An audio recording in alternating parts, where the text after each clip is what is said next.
ये विधेयक संरचना पुनर्गठन और विकसित भारत 2047 के अनुरूप है। जब मोदी सरकार ने सत्ता संभाली तो उसे केवल एक कल्याणकारी योजना नहीं मिली, बल्कि एक ऐसी व्यवस्था विरासत में मिली जो रिसाव, भुगतान में देरी, विकृतियों से ग्रस्त थी। मोदी जी के सामने चुनौती रोजगार गारंटी की अवधारणा को त्यागने की नहीं थी, बल्कि उसे सुधारने, आधुनिक बनाने और भारत की बदली हुई ग्रामीण अर्थव्यवस्था के अनुरूप ढालने की थी। सभापति महोदय, सीएजी रिपोर्ट 2013 में जब आई तो उसमें साफ लिखा हुआ, मैं बहुत ही संक्षिप्त में बताना चाहूंगा कि जॉब कार्ड जारी करने में हमेशा देरी होती थी। एक ही व्यक्ति को कई जॉब कार्ड मिलते थे, मजदूरी का भुगतान गरीबों को नहीं होना, प्रबंधन सूचना एमआईएस में आंकड़ों की विसंगतियां और धन का दुरुपयोग, ये सारी चीजें हुई थी। और यही नहीं, जब ये कहते हैं धन की बात करते हैं और धन का भी उपयोग, मजदूरों के एक तरफ भुगतान नहीं करना और उसका उपयोग नहीं हुआ।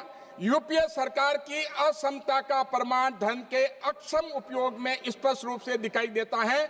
वर्ष 2006-07 में अप्रयुक्त शेष राशि 3,250 करोड़ थी, जो उपलब्ध कुल धन का 26.92% थी।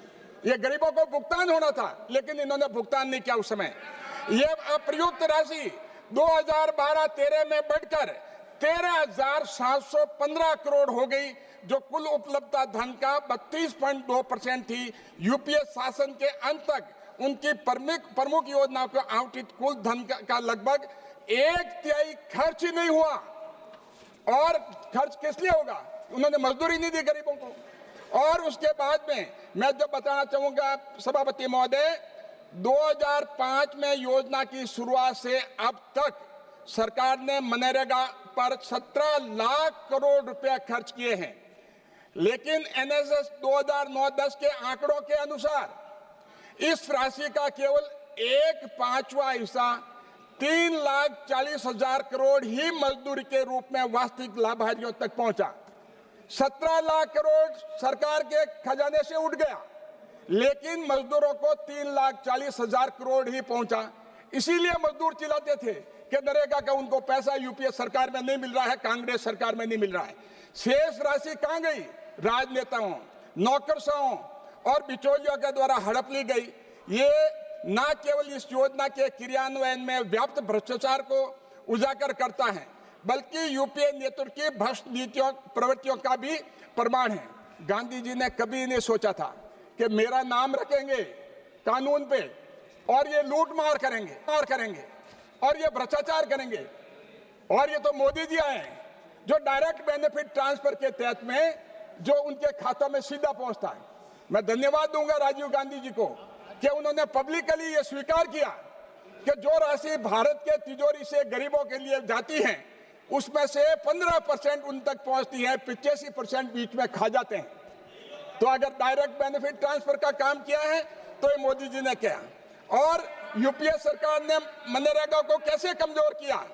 आप देखिए साहब कि उन्होंने 2010-11 में जो 40,000 का बजट था मनरेगा का, उसको घटा करके 2012-13 में 33,000 करोड़ कर दिया, क्योंकि उनको समझ में आ गई कि मनरेगा के स्वयं के विचारक भी इसके क्रियान्वयन के असंतुष्ट थे। राष्ट्रीय सलाहकार परिषद के सदस्य और मनरेगा की अवधारणा से जुड़े जीन द्रेद ने भी स्वीकार किया कि राजनीतिक प्रतिबद्धता की कमी है और यूपीए सरकार को अब मनरेगा पर कोई चुनावी लाभ नहीं दिखता, इसलिए उन्होंने राशि कम की है। और यही नहीं, जब मोदी सरकार ने सत्ता संभाली तो उसे कोई प्रभावी सामाजिक सुरक्षा तंत्र विरासत में नहीं मिला, बल्कि एक ऐसी व्यवस्था मिली जो विश्वास की कमी, रिसाव और कमजोर विश्वसनीयता से ग्रस्त थी। हमारे सामने चुनावी चुनौती वैचारिक नहीं थी, वो प्रशासनिक और संरचनात्मक थी। पहला कदम पारदर्शिता और भरोसे की बहाली था और माननीय प्रधानमंत्री श्री नरेंद्र मोदी जी दूरदर्शी नेतृत्व में तकनीक का उपयोग कर मनरेगा को पुनर्जीवित किया गया, नहीं तो मनरेगा वही खत्म हो जाता। और यही नहीं, तकनीक का सुधार करके आधार आधारित प्रणाली लागू की और लगभग 13 करोड़ लोगों को उसमें सम्मिलित किया। यही नहीं, national mobile monitoring service GIS आधारित योजना, तकनीक ने रिसाव रोकने, वितरण में सुधार में मदद की, लेकिन वो अकेले गहरी सकारात्मक कहानियों को दूर नहीं कर सकती।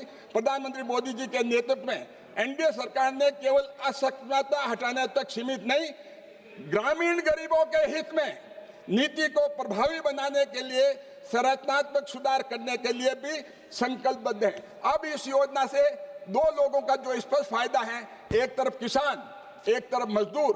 उनकी मजदूरी जो मैं बताऊंगा, मैं ग्रामीण परिवेश से आता हूं, मैं खुद किसान हूं और खुद ने खेती की है बैलों से, बैलों की जोड़ी से, वो समय भी हमने देखा है।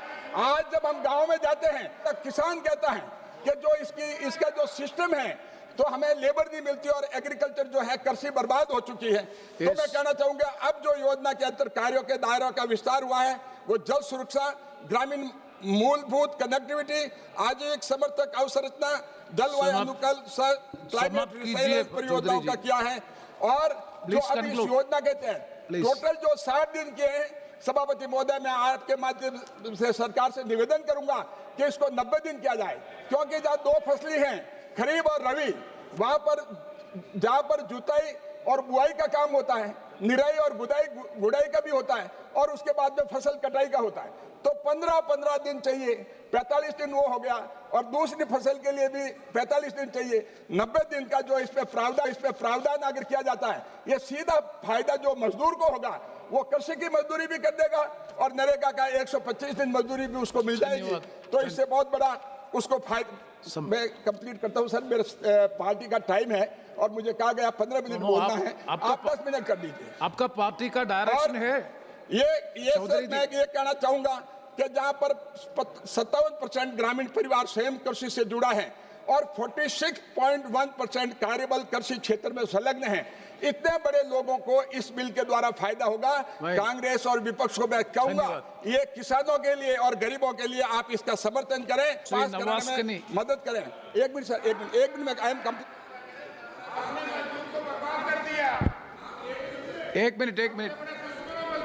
एक मिनट से कंक्लूड करो प्लीज। मैं अंतिम में समापन कर रहा हूं सर, आप 1 मिनट में समापन कर रहा हूं। जल्दी। आप समय नहीं दिया तो क्या कर सकते सर, किसानों और गरीबों के लिए मैं बोल रहा हूं, आप समय नहीं दे रहे हैं। अब आप सुन लीजिए साहब, 4-5 लाइन बोल रहा हूं, लेकिन धीरे बोलूंगा, बहुत ही महत्वपूर्ण है। माननीय प्रधानमंत्री श्री नरेंद्र मोदी जी के दूरदर्शी नेतृत्व में भाजपा सरकार ही गांधी जी के मूल्यों, भावना और शिक्षाओं को शासन में उतारने का कार्य कर रही है। स्वच्छ भारत से लेकर गौ संरक्षण तक इस सरकार ने राष्ट्रपिता के नाम का केवल उच्चारण नहीं किया है, बल्कि उनके आदर्शों को धरातल पर साकार किया है। गांधी जी के आदर्श केवल योजनाओं के नामकरण से नहीं, बल्कि गांव को विकास की मूल इकाई बनाए और आत्मनिर्भर भारत की दिशा में मार्ग प्रशस्त करने से साकार होता है। तो मैं यही कहूंगा, गांधी जी ने ये कभी नहीं सोचा था कि